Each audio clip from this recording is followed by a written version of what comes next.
জান্নাত তো চিনে না। যদি চিনতো তাহলে আমার সমাজের যুবকদের এই চিত্র হতো না, মা বোনদেরও এই চিত্র হতো না, পুরুষদেরও এই চিত্র হতো না। মারামারি তো কোথাও হতো না, শুধু এক জায়গায় মারামারি হতো, এক জায়গায়।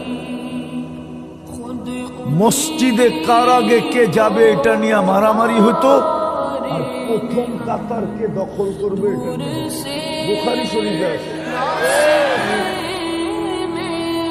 নিয়ে আসেন, আমি বের করে দিই।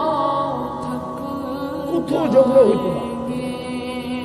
আবার গাড়ি গুড়ি আটকায় দেয় কিনা, রায়পুরা এসি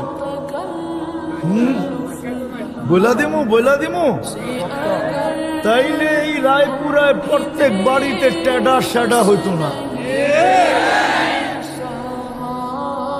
এত মারামারি হইতো না, ঠিক না? আজ পর্যন্ত কত মানুষের জান গেল এই রায়পুরায়। ছোটবেলার থেকে আসি তো, বড় হয়ে আসা ছেড়া দিচ্ছে। ছোটবেলার থেকে বড় হয়ে আসা ছেড়া দিছি রায়পুরা। হ্যাঁ, তো যেটা বুঝেইতেছিলাম জান্নাত চিনি না আমরা, তাইলে সবচেয়ে বেশি মারামারি হতো মসজিদে। এখনো হয়, কিন্তু এটা কমিটি কে হবে এর জন্য মারামারি হয়। কে সভাপতি হবে, কে সেক্রেটারি হবে, ওটা মারামারি হয়। কিন্তু মসজিদে ঢুকানিয়া মারামারি হয় না। ওই যে জান্নাত চিনে না, চিনামো জান্নাত চিনামো, লাগবো জিব্বায় লাগবো, দেখি না লাগে কিনা আজকে যুবকদের জান্নাত। চাও জান্নাত চাও না, মনে হয় না চিনলে কেমনে চাইবো? ও তো চিনে ইন্টারনেট, এই জন্যই তো বাড়িতে বাড়িতে ওয়াইফাই, না থাকলে প্রতিবেশীর পাসওয়ার্ড, না থাকলে বন্ধুর হটস্পট, ঠিক না? অগত বাত না হইলেও চলে, ইন্টারনেট থাকতে হইব। বলতে তো পারতেছি না, না না না না, শয়তানে করতেছে, ও করতেছে না। আগেই বললাম, শয়তান মনোযোগ দিতে দিবে না, পরিবেশকে নীরব রাখতেও দিবে না। এটা কেউ করে না। শয়তানে যে বিদ্যুতের ওইখানে কাহিনী বানাইতে চেয়েছে, যেইখানে আওয়াজ দেখবেন মনে করবেন শয়তান। তো যেটা বুঝাইতেছিলাম আমি, সময় কিন্তু কম, আমি হাসাইতে বসি নাই, আমি একটা জিনিস বুঝাইতে বসি। আমার মন চায় এই মজমা দেখা, এই যুবকদেরকে দেখা, ওদেরকে দেওয়ানা বানায় দিতে। আল্লাহ যদি আমাকে আধ্যাত্মিক শক্তি দিত, তাহলে আমি তোমাগরে জান্নাতের পাগল বানায় দিতাম। যেটা ইমাম কর্তুবী রহমতুল্লাহ আলাইহি লেখছে, যুবক সারা রাত্র নামাজ পড়ে, সারা দিন রোজা রাখে, সবাই বুঝেইছে এরকম করিস না, পাগল হয়ে যাবি। তো যুবক বলতেছে জান্নাত তো দেখতেছি, কবে যাব?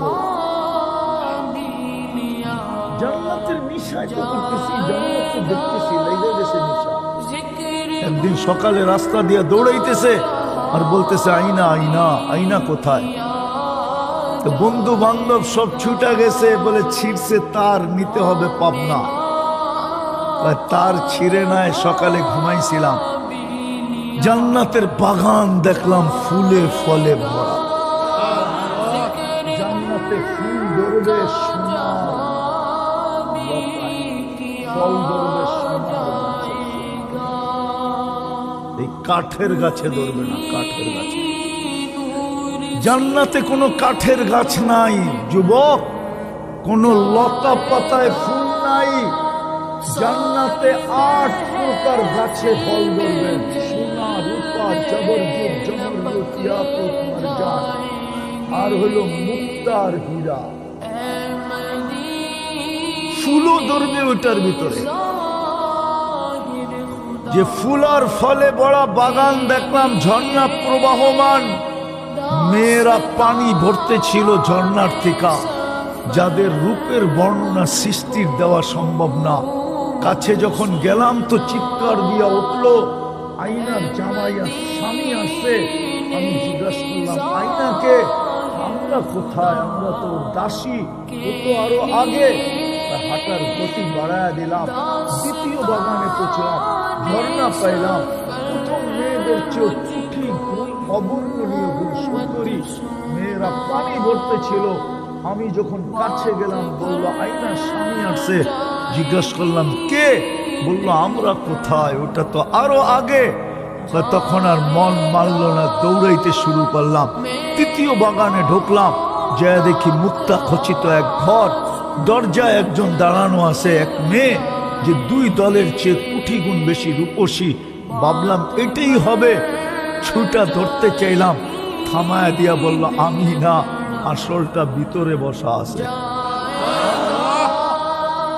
তাকায় দেখলাম হীরার দোলনায় দুল খাইতেছে, আর রূপ তিন গ্রুপের চেয়ে কোটি কোটি কোটি কোটি গুণ বেশি। মনকে ধরে রাখতে পারলাম না, চাপ দিতে চাইলাম গলা ধরার জন্য। থামায়া বলল, এখন না, আজকে ইফতার আমার কাছে হবে।